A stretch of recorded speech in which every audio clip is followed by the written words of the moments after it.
So I recently came across this video in which you discuss the political statements of a particular punk song, and I have had a strange affinity for alliteration lately, but I'm bringing this up not because I want to challenge you or anything along those lines, but rather to kind of have a casual dialogue, because a debate would be a bit hard, seeing as how I found most of what you had to say entirely agreeable. I am against the death penalty, I support equal rights for gays, and I don't like Sean Hannity all that much. But with this being said, there were some comments that I found interesting and that I wanted to respond to and see how you react to my perspectives. First off, you asked how or why somebody might be opposed to wearing the fur of an animal that you killed and ate. So let's say that you went out, that you killed an animal, that you ate it, and I mean you ate every piece of it. The normal meat that is usually digested, but in addition to that, viscera and offal. Anything that is edible, if it can be eaten without dying, you devoured it, and you went a step further. You used the claws, the teeth, the antlers, whatever this animal might have, you used to produce tools. And not superfluous, unnecessary tools, tools that you employ in your daily life. I still do not think that you should wear that fur, because it's a sort of crime by proxy, like purchasing bottled water. You can recycle bottled water, and in that way you are not directly contributing to the pollution of our environment with plastics that are not biodegradable. But in having purchased this bottled water, you are contributing to an industry which makes a product that is consumed by people who generally just throw it out when they're done with it. You are making these landfills bigger because you are funding the institution that produces the items that are winding up in these landfills, even if you are not throwing yours in the landfills yourself. So it's a crime by proxy. Similarly, fur is a fashion item, and that means that the more people wear it, the more it appears to be popular, and the more social pressure there are on other individuals to also wear it. And let's face it, most people who wear fur aren't going to go out and slaughter a squirrel to make themselves a fuzzy little codpiece. No, they're not. They're going to buy furry thongs maybe, but they'll be purchasing these from companies that massacre animals in third world countries in the most inhumane fashions imaginable. And therefore, by wearing fur, you are promoting an industry which commits horrible atrocities that would make even the staunchest of conservatives feel sick to his stomach. That's my thought. So that's why I would oppose wearing fur even if you ate the animal that you are wearing. Now, you also made a comment about trickle-down economics. I'm not an economist. This isn't my area of expertise.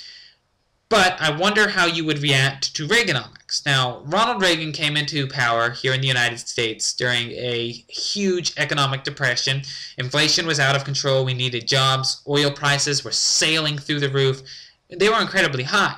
And he implemented a system of trickle-down economics that within a year resulted in the longest period of economic growth in American history. And this lasted straight through the Clinton administration. Now, it could be argued, perhaps, that this is an instance of covariation or correlation, but not causation. But I find that incredibly unlikely given the economic environment that was present here in the United States when Ronald Reagan came into power. So, what are your thoughts on that? I'm not saying that it demonstrates that trickle-down economics is the ultimate system, that, or even that it works. It seems to have worked in that particular situation, but if somebody were to present that argument, how would you respond? I'm curious. I'd like to know. Now, finally, and most importantly, in my opinion, I would like to discuss your comment about reproductive rights. Now, the song that you brought up said, if you think that her reproductive rights are inconsequential, you're wrong. Now, I agree.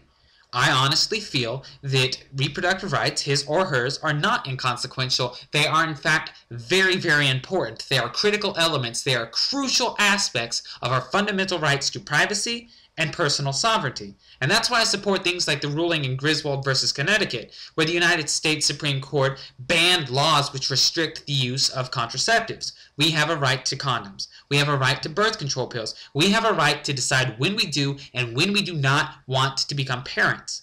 But I'm still against abortion, and given that you're an atheist, I'm kind of surprised that you're not. Because atheists tend to be like me, and they don't want to rely upon normative value-laden systems. They want something that's more objective and tangible.